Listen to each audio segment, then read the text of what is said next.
Reaction influence line for statically determinate beams. Suppose we are asked to design column BG in this bridge. In order to correctly design the column, we first need to determine the maximum axial force that it will be carrying. This means we need to calculate the maximum support reaction at B. I say maximum because here the support reaction is not constant. It changes as the load moves across the bridge.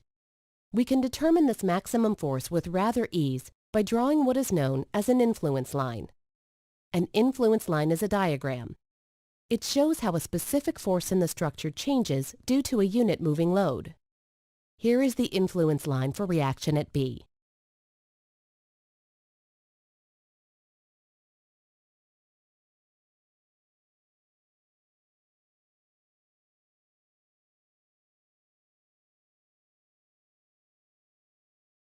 Before I explain how the diagram is drawn, let me explain how to interpret it. The diagram shows the values for reaction at B as a unit load moves across the bridge.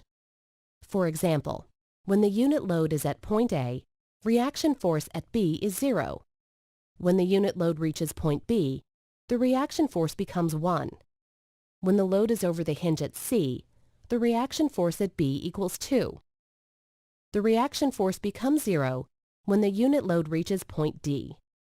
When the unit load is placed at E, the reaction force becomes -4. By the way, the negative sign means the reaction is acting downward. Finally, the reaction at B becomes 0 again when the unit load reaches point F. A visual inspection of the diagram reveals that the absolute maximum reaction at B occurs when the load is at E. Since the influence line is drawn for a unit moving load, we must multiply the values given by the diagram by the actual magnitude of the load in order to obtain the correct reaction values. For example, if the moving vehicle exerts a force of 5 kilonewtons on the bridge, then maximum negative reaction force at B equals 4 times 5, or 20 kilonewtons.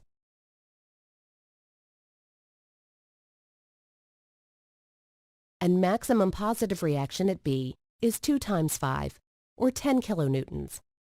So column BG has to be designed to carry a compressive force of 10 kilonewtons and a tensile force of 20 kilonewtons.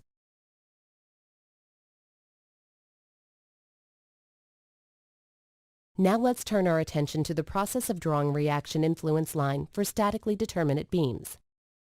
If the beam has no internal hinges, if it is a cantilever or a simply supported beam, then drawing a reaction influence line is rather straightforward. Here's a cantilever beam.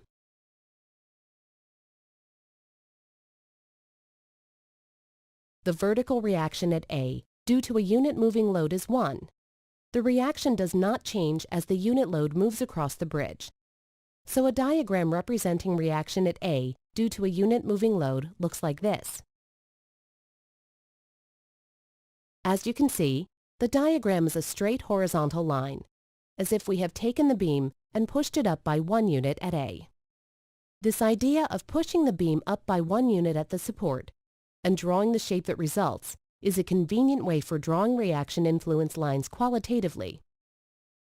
Let's put this qualitative approach to use.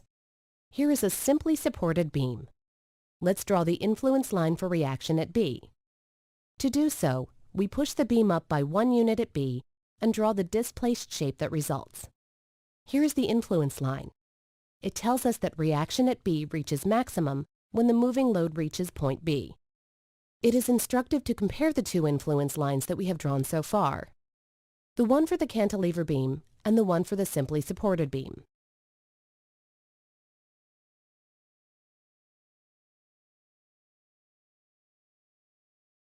If both diagrams were drawn by pushing the support point upward, how come one is a straight line and the other an inclined one? What makes the shape of the influence line different in these two cases is the support condition at the other end of the beam segment. In the case of the cantilever beam, the other end of the segment is free. That is, it is free to move up as we push the left end of the beam up, so the two ends move up together. In the case of the simply supported beam, the left end of the beam is pin connected, It cannot move up or down, but it can rotate.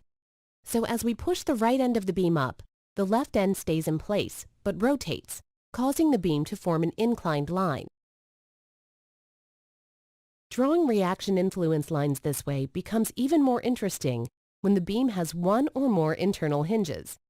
For example, consider this beam.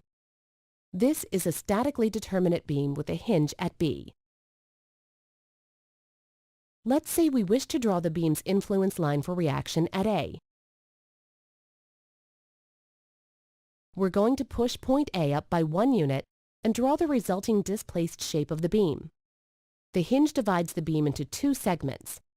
For drawing the influence line, we treat each segment as a straight bar, so we have bars AB and BD. When we push A up, the left end of AB goes up, but the right end stays in place, so the influence line looks like this. One may ask, but why doesn't B move up with A? Why does B stay in place? Isn't an internal hinge allowed to move up or down? Although an internal hinge is free to move up or down, in this case, it is not going to move since the supports at C and D force segment CD to remain in place. And since CD is part of bar BD, the entire bar has to remain in place. That is to say, the roller at C and the pin at D prevent the hinge at B from moving up. Now let's draw the influence line for reaction at C.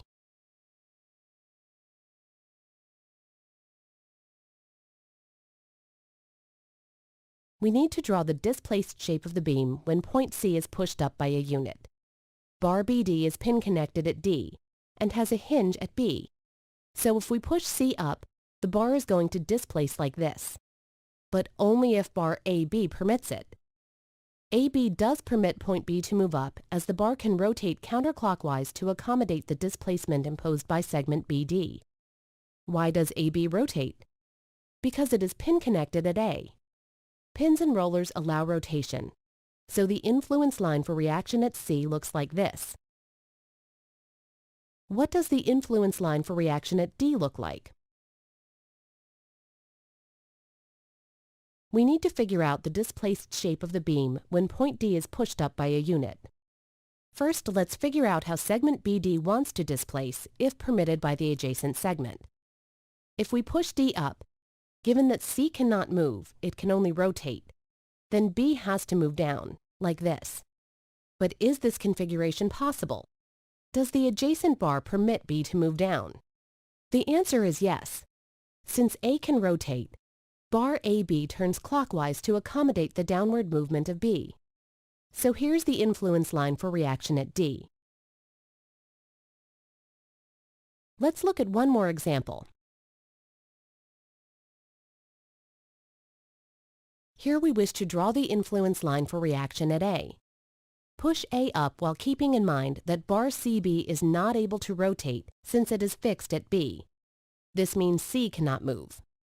Therefore, bar AC can only assume one displaced shape, this. It is important to note that when drawing influence lines for statically determinate beams, we treat the segment as straight bars unable to bend. That is, it might be tempting to draw the influence line for reaction at A like this, arguing that segment CB can bend to accommodate the support conditions. But this is not allowed, since here we are not really drawing the actual displaced shape of the beam. Rather, we are using this qualitative approach to show how the reaction force changes. In statically determinate beams, this change is always linear. What about the influence line for reaction at B? What does it look like? Push B up a unit.